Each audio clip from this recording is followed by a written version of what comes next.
abenshi bari gukoresha amatelefoni bafite mu bintu bidafite umumaro kandi bishobora kubabyarira inyungu. Tugiye kureba nibura imbuga nkoranyambaga 5 dushobora gukoresha natwe zikatubyarira umusaruro. Wari wakoresha YouTube, Facebook, TikTok, AI. Nabashubuje cyane ni kano kanya ngiye kubasuhuza cyane bankurikira kuri Damascene TV show ndetse n'inshuti zanjye bandi ari mu ntara enye z'u Rwanda ndetse n'umujyi wa Kigali ndetse no hanze y'u Rwanda. Mwese nabashuje cyane. Uyu munsi rero tuzanye n'ingingo nziza cyane abantu benshi bagiye basaba ko ngomba kuzababwira uburyo ki dukoresha ikoranabuhanga. Hari imbuga nkoranyambaga dukoresha tutazi ko natwe zatubyarira amahirwe cyangwa se twazibonamo amafaranga. Ndabizi neza ko haba udafite telefoni, abenshi mu Rwanda, abenshi dufite amatelefoni ya smartphone. Dufite amatelefoni ya smartphone, amatelefoni manini, ariko turi kuyakoresha mu buryo duteza abandi imbere kandi natwe twabyiteza imbere. Wari uzi ko wakoresha TikTok ukabona amafaranga? Wazi ko wakoresha Irembo urubuga ukabona amafaranga? Wazi ko wakoresha YouTube ukabona amafaranga? Wari uzi ko wakoresha Facebook ukabona amafaranga? Wazi ko wakoresha AI ukabona amafaranga? Ntabwo wari ubizi. Reka mbikubwire rero. Tugiye kureba byibuza imbuga 5 ushobora gukoresha ukabyazamo umusaruro. Ahambere tuyokora kuri TikTok. TikTok ni urubuga buri muntu wese akoresha. Biragoye ko igihe ufite megabyte muri telefone yawe cyangwa se zacu ushobora kwira utabyo kuri TikTok. Tukareba abandi bakadusetsa tukishima. Nibyo ko bitugira akamaro. Na cya kiganiro twakoze mbere ushaka kureba ibyo bintu gusa cyane bikarushaho kuba wareka depression y'Rwanda. Ariko TikTok dore amahirwe ahari yo kuba wayikoresha wicare mu rugo iwawe, wicare hariya hepfo mu cyaro epfo hariya ukabona amafaranga. TikTok si ukwirebaho ibidusetsa gusa, kuko turi kureba bari kwiza amafaranga.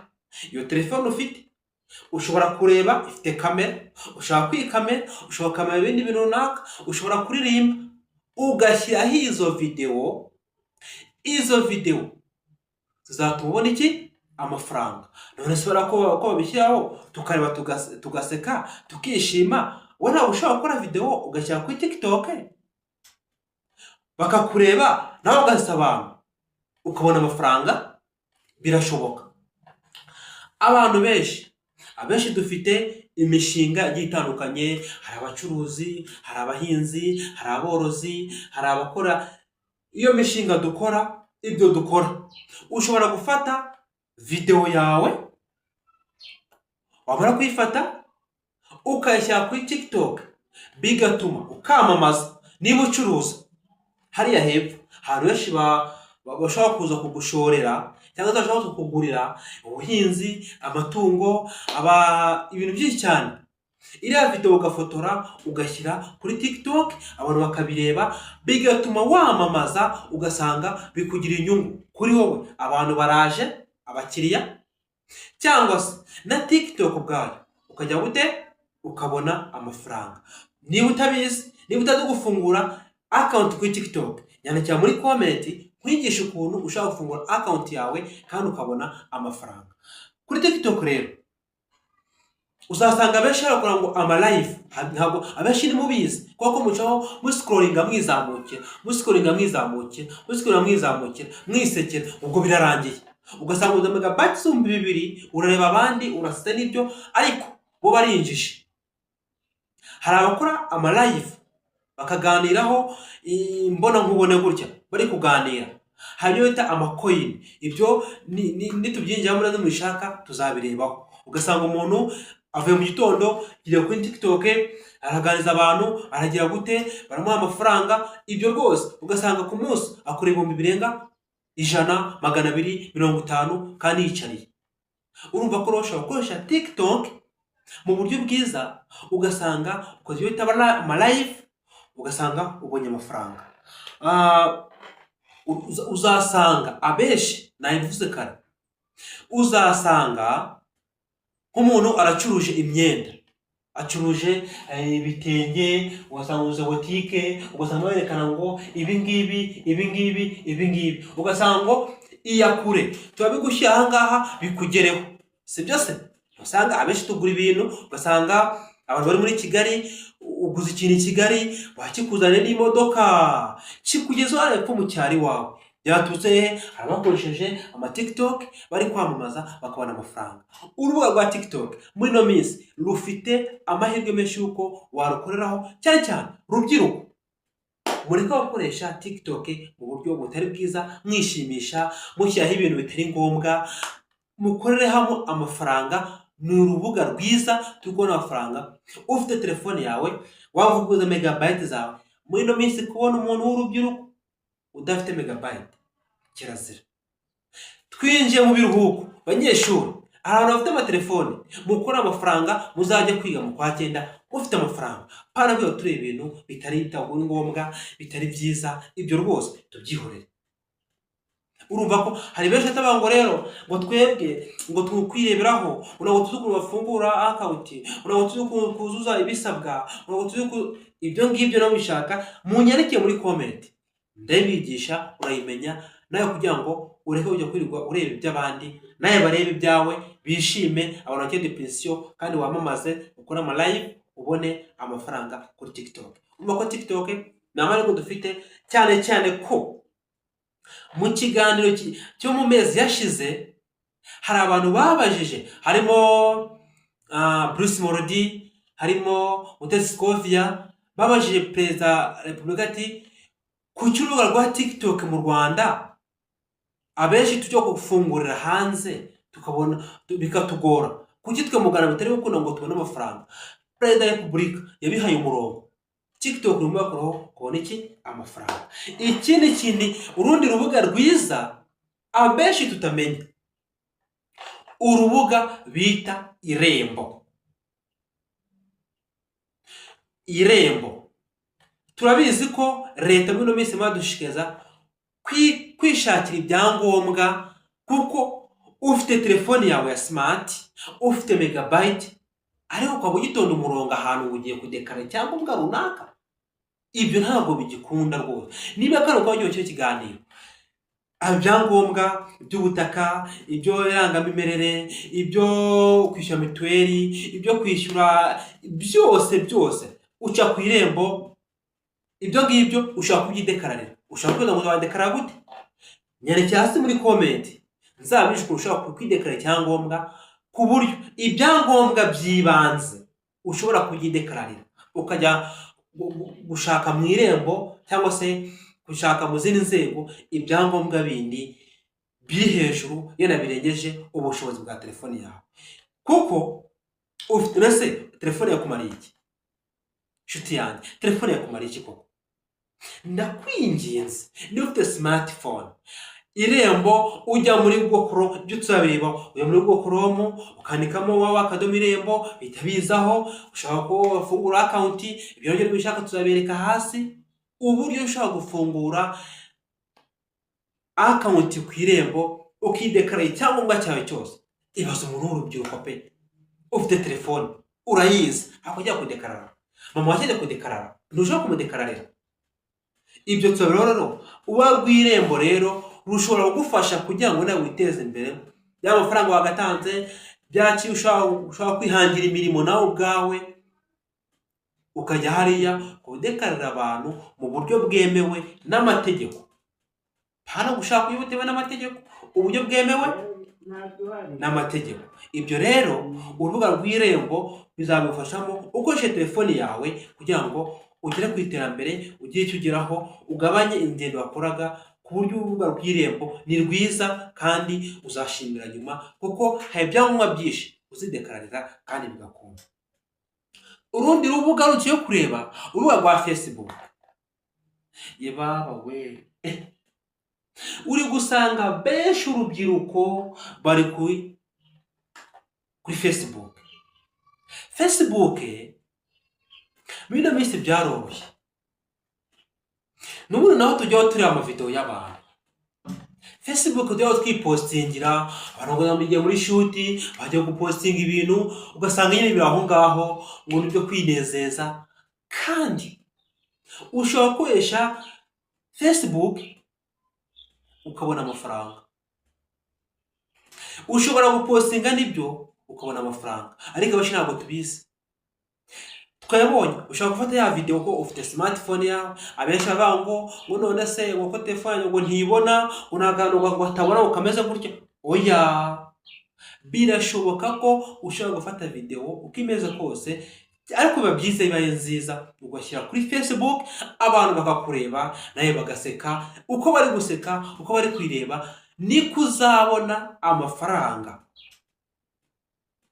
Ikindi, hari umuntu twaganiye bushize afite account ya Facebook. Kubera ko atarabizi, abantu baramuhamagaye bati ese iyi account yawe wagomba 70 by'amanyarwanda. Gapungomereza ngo nta kibazo, arabahereza barajyana. Atazi ko account yamaze gufunguka. Yashyiragaho amavideo, yashyiragaho ibintu bitandukanye, bama 70, kandi bo bayibyaje umusaruro. Uri kubona amafaranga menshi. Nawe ushaka gusanga ufite account ya Facebook yarafungutse, ibisabwa byarujuje, ushaka kudekara kugira ngo ubone amafaranga, ukaba utabizi. Ikindi, ushobora guca kuri Facebook ukamamaza ati bihinga umuceri, mfite amatungo, mfite ibingibi, ugasanga abantu uko bari kubireba baje kukugurira. Kubera ko biciye ku Facebook, ni urubuga rwiza kwamamazaho, ugasanga ubonye amafaranga biciye kwamamaza. Ntabwo Facebook ari gupostinga ibintu byose yiboneye bidafite akamaro, ntabwo ari byo. Ikindi, Facebook ushobora kuboneraho akazi. Abantu benshi barimo bamamaza bati Facebook turashaka abakozi aba naba, arabashyiramo amabaro yo kuba bavuga ngo turashaka abakozi aba naba, ugasanga uboneho akazi. Hari abantu benshi batanga ubonye ko Facebook bayiboneho akazi. Ntabwo Facebook ari gukoresha uko ubonye, kandi wari ufitiye uburenganzira kandi n'ubushobozi. Umva ko rero Facebook ni nziza, tubonaho amafaranga. Kandi Facebook iyo ufite imyaka 18 kuzamura, ufunguraho account bigakunda. Niba utazi gufungura account nziza ikwereka ibisabwa, nyandikira muri comment. Icyo kiganiro cyo nzagikoraho rwose nta kibazo. Igiti yo kurebaho kindi ni urubuga rwa YouTube. My friend, shuti yanjye, YouTube turi kujyaho twireberaho abasitari batandukanye, twisekera. Uko uri kubireba nibyo ni byiza, birakuruhura muri wowe, urishima. Koko iyo useka nta depression warwara, ntaki, tukarebaho ibigezweho. Ariko nawe wabikora nawe wabikora. Ko ufite telefone yawe, ufite smartphone, ko ufite megabyte, niki kiri gutuma utari ukoresha YouTube ufungureho account yawe nziza kandi ushobora gufata kwabo? Niba utabizi, muri comment nyandikira. Icyo kiganiro ndakikukunjisha ushobora gufungura account ya YouTube, ugashyiraho amavideo, ibintu nawe ushobora gusetsa abantu, kandi bikagenda neza rwose, ukabona amafaranga kandi mu buryo bwiza kandi bwemewe. Urumva ko rero urubuga rwa YouTube ni rwiza, ni urubuga rwiza rwose. Ushobora gushyiraho filimi, indirimbo, imikino, komedi. Ushobora gushyiraho ibintu byinshi byiza kuri YouTube, ukaba wabona amafaranga kandi mu buryo bworoshye, kandi ujya kureba ibyo abandi nibyo kubireba uraruhuka ujya gute, ariko nawe bakurebe ujye abandi ufasha abantu baruhuke kandi ubone n'iki n'amafaranga. Umva ko urubuga rwa YouTube rero ni urubuga rwiza cyane. Ikindi kiri kudufasha muri no minsi,